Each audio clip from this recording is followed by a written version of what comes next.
You may be searching for your first EV right now and wondering which is going to fit you best. And after reviewing and owning EVs for over 3 years, I still recommend a Tesla to most people. And there's a few reasons for that. We're going to walk through them today. So first off, I am biased. I have put 70,000 miles on my Model 3 since 2019, and I've enjoyed every single one. So that is one of the main reasons I recommend it. But there are still some objective reasons why Tesla just makes sense for a first EV. And one of the main reasons, and I think this encompasses a lot of them, is they just make EV ownership very easy. I know this can be overwhelming moving from a gas vehicle to an electric vehicle, but Tesla's software and their charging network and just all of these things work together really well to make a really easy EV experience. One main reason for this is their supercharger network. If you go on a trip, it is very hard for you to run out of fuel and need to pull over an emergency to charge your vehicle somewhere. They do a great job with their route planning and just showing you how to take an EV road trip if you've never done it before.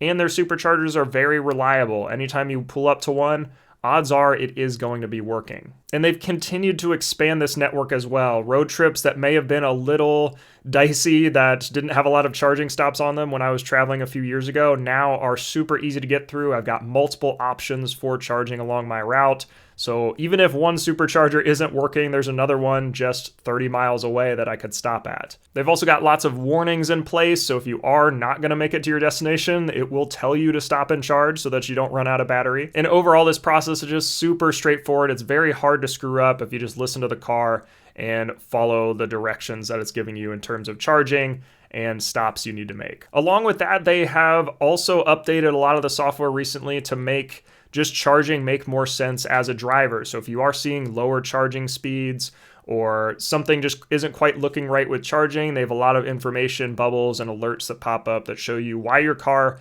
might not be charging as fast as possible, or why your car has stopped charging, or other things that may be happening. I know a lot of EVs are starting to do this, but I've seen Tesla really just be upfront about why charging isn't as fast as it should be in certain situations, or why charging is having issues. On top of just the charging experience, supercharging is super easy because you don't have to worry about apps or accounts or anything like that. You can literally pull up to the station and just plug in. It uses your credit card that's on file with your Tesla account, so there's no accounts you need to set up, no app you need to download. It's all just taken care of with the vehicle, which is great. Charging is definitely the number one thing I think that sets Tesla apart, but secondary to that is just their great software platform. So I'm very much a tech guy. I like technology, but I'm also a person that likes technology when it works. So if this technology is implemented, it's got to be something that actually improves my life, makes things easier, and I think Tesla's done a great job with a lot of their software features. The UI just makes a lot of sense. It's very easy to navigate. The screen is very responsive. Even 3 years later, I can still click around on the screen, no problem. It's not slowing down at all. And just overall, it's a very easy platform to use, even if you're not a big software person. There's a lot of very smart features in there, things that are easy to turn on or turn off. You can configure a lot of things. Just everything they've done on the software end, I think, has been executed very well. It's not to say that there aren't improvements to be made, but overall, it's just an easy platform to use. I'd say in terms of screen UI, I think Ford is a close second here. And they've also added things like CarPlay and Android Auto that Tesla doesn't have. So there are some advantages to other platforms. So they've done a really good job, but overall I've been very happy with the Tesla software platform, just how easy it is to use. On top of the actual screen in the vehicle, they've also got just an excellent app. There's lots of cool features you can do remotely. I love that you can just pull it up and check on your car remotely. You can see state of charge. You can see how long it's going to take to charge. You can unlock the vehicle, start the car. I know a lot of OEMs are going this route with a full app to control your car, but I think Tesla is one of the first, and that has given them an advantage just with all the features they've been able to add. I know many others are catching up in that regard and have very similar features, but I've just been a big fan of the Tesla UI in the app as well. Also love that you don't need to carry a key around anymore. I basically just use my phone as my main device and don't have to carry much else with me on my person, which is really handy. And now if you're looking at things kind of more financially, what is going to be the best value EV? I think it is also very hard to go wrong with the Tesla. Their range, their charging speeds, all of these things that make an EV what it is are very valuable, and Tesla really hits a really good intersection of cost and value there. So you're getting a lot for what you pay for.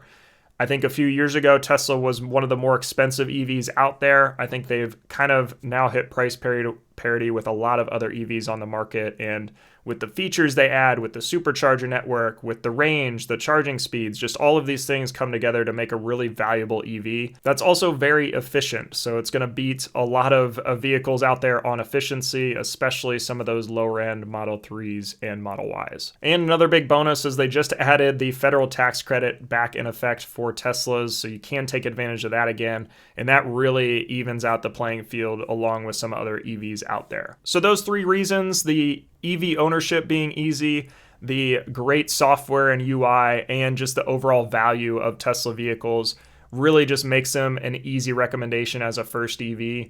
But that's not to say that they don't have their shortcomings. I know quality has been historically an issue with just getting a car that doesn't appear finished.